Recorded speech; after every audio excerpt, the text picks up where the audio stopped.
Bismillahirrahmanirrahim. Assalamualaikum warahmatullahi wabarakatuh.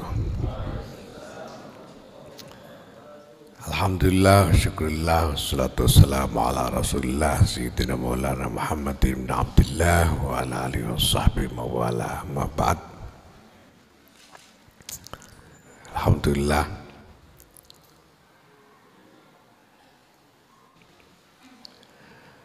Bapak Ibu Saudara sekalian, ilmu-ilmu yang diajarkan di berbagai tempat lain di Timur Tengah hingga hari ini itu adalah ilmu-ilmu turos. Ilmu-ilmu turos. Ya. Nah, sebetulnya kalau tingkat pengajarannya itu ya enggak beda-beda amat dengan yang bisa kita dapatkan di tanah air sendiri dari kiai-kiai kita sendiri. Bedanya kalau di sini itu belajar ya menurut maunya santri. Kalau mempeng ya dapat, kalau leda-lede ya gimana lagi, gitu aja kalau di sini itu. Karena nggak ada ijazahnya. Padahal sebetulnya kiai-kiai kita ini banyak, kita punya kiai-kiai yang alama yang mampu mengajarkan ilmu-ilmu tingkat tinggi di tanah air ini. Ini memang sesuatu yang khas di dalam peradaban Islam Nusantara ini, yaitu bahwa pendidikan termasuk pendidikan agama, khususnya pendidikan agama di sini itu berkembang sebagai tradisi komunal. Jadi bukan sebagai lembaga-lembaga formal yang disediakan oleh pemerintah dari dulunya itu, tapi tradisi komunal. Jadi ada kiai mengajar santri, santrinya dapat ilmu, diajarkan lagi, begitu seterusnya di masyarakat. Ya. Nah, maka di sini kita punya banyak sebetulnya kiai-kiai yang kapasitas kealimannya itu sebetulnya sangat tinggi. Walaupun tidak punya ijazah doktor, tapi ya belum tentu kalah. Nah, itu sebabnya ya di berbagai tempat yang menjadi pusat-pusat konsentrasi pesantren, misalnya kayak di Kajen, di Sarang, di mana lagi Jombang, ya, dan lain sebagainya. Di sana itu banyak pondok-pondok, ya, pesantren-pesantren kecil dengan santri ya mungkin hanya sekitar 100-200 orang setiap pondoknya, bahkan ada yang cuma 50 orang. Tapi kiainya punya kapasitas yang tinggi sekali. Dan kalau santrinya masih kerasan, bisa dia mendapatkan pengajaran sampai ke tingkat yang setinggi-tingginya. Karena tradisi kekiaian kita memang seperti itu. Saya mendapat riwayat dulu itu, saya dengar riwayat ini dari Kiai Fadol Pamutan. Beliau dulu mengaji kepada mondok di Sarang, mengaji kepada Kiai Ahmad Syuaib dan Kiai Zubair. Nah, beliau cerita bahwa pada zaman beliau mondok dulu itu ada santri dari Cilacap, namanya Mas'ud, yang kemudian terkenal sebagai Syekh Mas'ud dari Kawunganten Cilacap. Mbah Fadl cerita ini Mas'ud itu mondok ora ukuran. mondok kok ngantek 34 tahun. Kiai Mas'ud Kawongan. Kemudian cerita aku tahu bengi-bengi ora iso turu, mlaku-mlaku tengah wengi. Ya, mungkin sekitar jam 1, jam 2 malam lewat di rumahnya Mbah Ahmad Su'eb, Kiai Ahmad Su'eb, dan mendengar Kiai Ahmad Su'eb itu sedang mengajar. Diintip ternyata yang diajarkan Kiai Ahmad Su'eb itu adalah syarahnya Ikhya Ittihaf Sa'adah, Ittihaf Sadah. Dan yang ngaji cuma satu orang, yaitu Kiai Mas'ud ini. Jadi kiai itu pokoknya kalau santrinya masih mau, masih kerasan, minta diajar sampai sudul langit ya, kiainya bisa gitu. Cuma karena nggak ada ijazahnya, biasanya itu anak mondok di sini itu ya jarang yang kuat lama gitu. Bisa kuat lama kayak saya sampai 15 tahun tapi enggak ngaji ya itu ya. Bisa lama. Kalau ngaji itu memang ya berat. Ya. Nah, ini jadi fenomena komunal. Intelektualisme di lingkungan pesantren kita itu menjadi fenomena komunal. Sehingga orang alim itu biasa di tengah-tengah masyarakat dan mungkin banyak yang tidak kelihatan, tapi biasa tersebar di tengah-tengah masyarakat. Sehingga sangat mungkin sebetulnya di lingkungan kita ini, di Indonesia ini, ada lebih banyak orang alim daripada di belahan dunia Islam yang lain, termasuk di Timur Tengah. Karena di tempat lain itu tidak ada tradisi pendidikan sebagai tradisi komunal. Kayak di Mesir itu yang namanya pendidikan, ya pendidikan formal. Kalau mau mendapatkan pendidikan tinggi ya masuk jamiah. Ya. Lah di luar pendidikan formal itu tidak ada. Masjid-masjid itu paling-paling isinya ya ngaji Quran. Pesolatan aja entah diajarkan entah enggak di masjid-masjid di sana. Yang ngaji Quran itu aja yang ada. Kalau ada pengajian itu ya biasanya ya pengajian umum yang tidak struktur, yang tidak terstruktur secara disiplin ilmu. Sehingga enggak seperti di sini yang orang alim belajar di mana-mana itu. Di tempat lain orang alim itu ya ada di tempat-tempat lembaga-lembaga formal itu saja. Dan ini punya implikasi lebih jauh lagi, misalnya bahwa di sini kemudian para ulamanya ini kemudian bisa dikonsolidasikan untuk menjadi gerakan.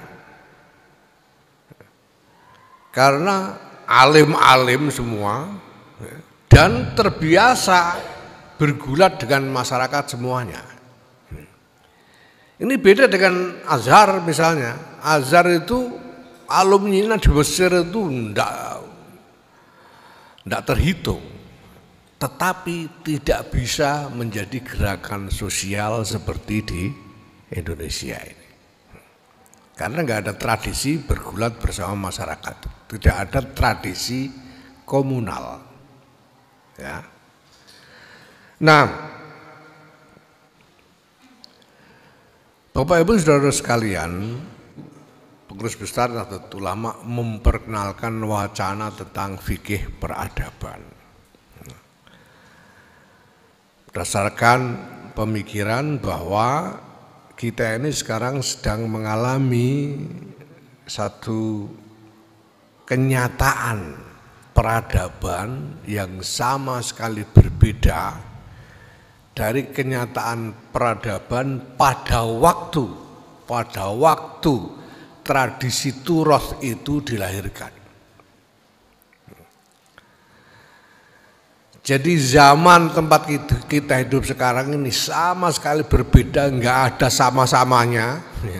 Misalnya dengan zaman ketika katakanlah Syekh Zainuddin Al-Malibari nulis Fathul Mu'in misalnya, beda sekali. Beda dari zamannya Imam Ghazali ketika nulis Ihya. Ini zaman yang sama sekali berbeda, belum pernah ada preseden. Tidak ada contohnya dari masa lalu, zaman tempat hidup kita ini. Realitas peradaban tempat kita hidup hari ini tidak ada presidennya sama sekali. Nah, oleh karena itu, saudara sekalian, kita sebetulnya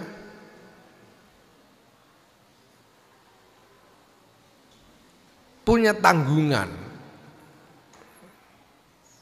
apalagi Nahdlatul Ulama ini beserta para ulamanya punya tanggungan untuk membangun wawasan-wawasan keagamaan yang sesuai dengan kenyataan zaman hari ini. Karena kalau wawasan keagamaan yang lahir di masa lalu yang sama sekali berbeda itu dipaksakan untuk dipakai di zaman ini jadinya ya bisa tidak matching. Kalau orang sini bilang ya selenco, tidak kompatibel. Kalau tidak kompatibel ya jadinya tidak maslahat. Karena apa yang maslahat dalam konteks peradaban yang lalu belum tentu maslahat dalam konteks realitas peradaban hari ini.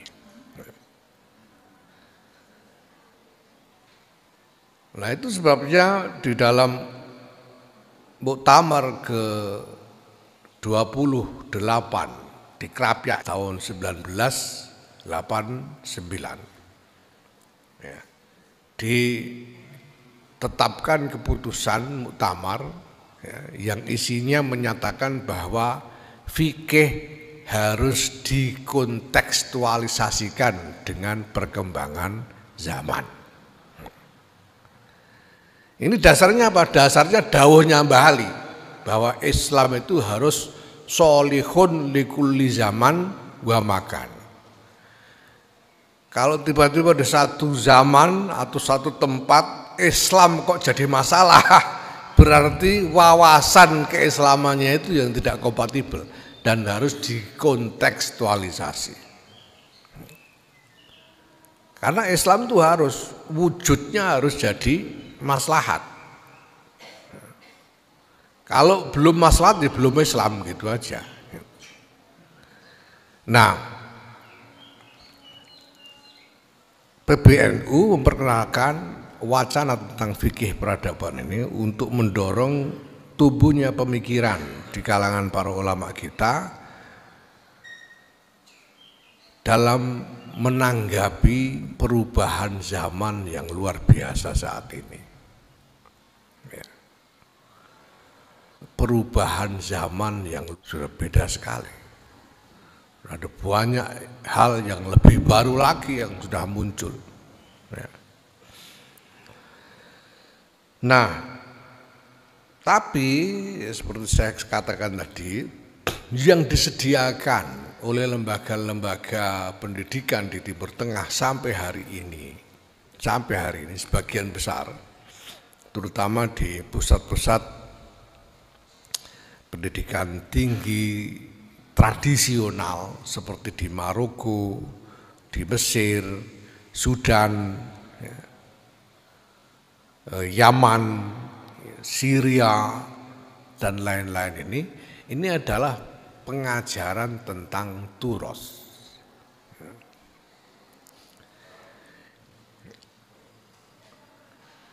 Kalau kiai-kiai kita dulu, kiai-kiai kita dulu itu bukan hanya khudamaul ilm. Ya. Kiai-kiai kita dulu itu tidak hanya sekedar menekuni ilmu saja. Kalau kita lihat generasinya Mbah Ali Maksum ke atas itu, Mbah Maksum sampai yang lebih atas lagi generasinya, apalagi generasinya Ki Khalil Bangkalan ya, dan seterusnya. Kiai-kiai kita itu selain adalah khudamaul ilm, beliau-beliau itu juga ru'atul ummah. Beliau-beliau juga mengasuh umat. Beliau tidak hanya mengajar santri, tapi bergelut dalam kehidupan jamaah di sekelilingnya sehari-hari. Sehingga hubungan dengan jamaah ini bukan hanya hubungan antara tokoh dengan massa, tapi betul-betul hubungan pribadi, hubungan kekeluargaan yang dekat sekali, karena para kiai ini memimpin dan mengasuh jamaahnya sehari-hari. Mereka kenal betul siapa jamaahnya itu, dan sudah seperti jadi tabiah untuk mengenal orang per orang di antara jamaahnya itu. Nah, karena para kiai itu dalam kedudukan sebagai pengasuh jamaah, pemimpin jamaah, maka kiai-kiai ini juga dari hari ke hari bergulat dengan masalah-masalah yang dihadapi orang per orang ataupun dihadapi secara kolektif oleh jamaahnya itu untuk mendapatkan jalan keluar dari kiai-kiai kita. Nah, apa akibatnya? Akibatnya kemudian kiai-kiai kita ini terpaksa dari waktu ke waktu, dari hari ke hari terus-menerus melakukan ijtihad untuk memberikan jalan keluar dari masalah apapun yang dihadapi oleh jamaahnya. Jadi dulu kiai-kiai kita itu mujtahid tradisional. Kiai-kiai kita sejak dulu itu punya tradisi ijtihad. Itu sebabnya kiai-kiai NU itu berani sekali untuk merumuskan pemikiran-pemikiran baru menanggapi masalah-masalah baru. Negara Kesatuan Republik Indonesia ini negara pertama, ya, negara bekas jajahan yang pertama kali didirikan sebagai negara nasional dan bukan negara agama. Sebelum itu ada Saudi Arabia yang didirikan sebagai kerajaan agama. Negara-negara di dunia Islam lainnya itu hampir semuanya diproklamirkan sebagai negara agama, termasuk Malaysia. Ini digolongkan dengan negara-negara Islam. Indonesia diproklamirkan bukan sebagai negara Islam, tetapi sebagai negara kebangsaan. Ya. Dan ini tidak ada presidennya sama sekali. Mau cari marojeknya itu sampean cari sampai jungkir balik tidak akan ketemu di dalam Turas itu.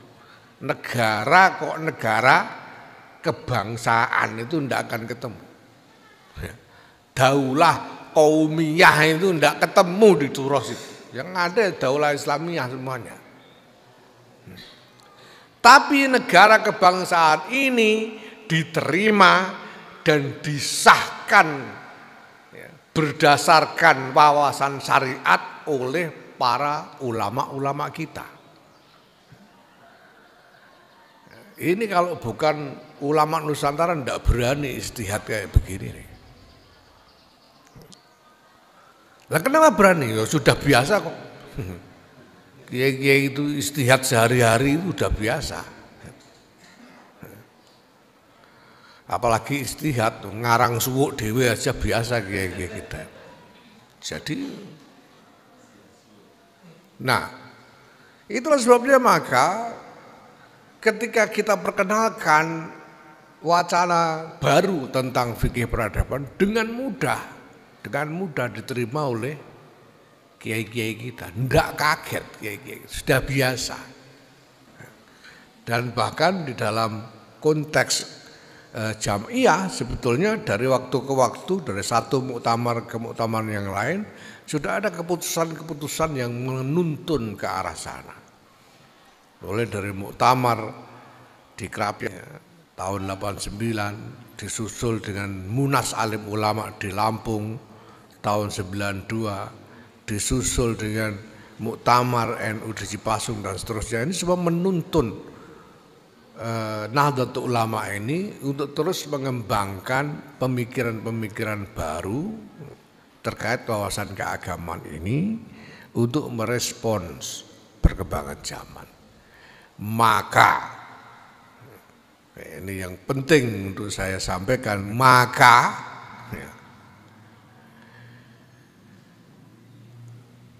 kami ingin ada orang-orang yang belajar agama dan sungguh-sungguh bukan untuk kepentingan dirinya sendiri. Tidak boleh hanya untuk mencari kepentingan diri sendiri, memenuhi hajat pribadinya sendiri-sendiri, tidak boleh. Ya, supaya bisa jadi pegawai Kemenak misalnya tidak boleh. Ya, supaya laku jadi calon DPD tidak boleh. Ya.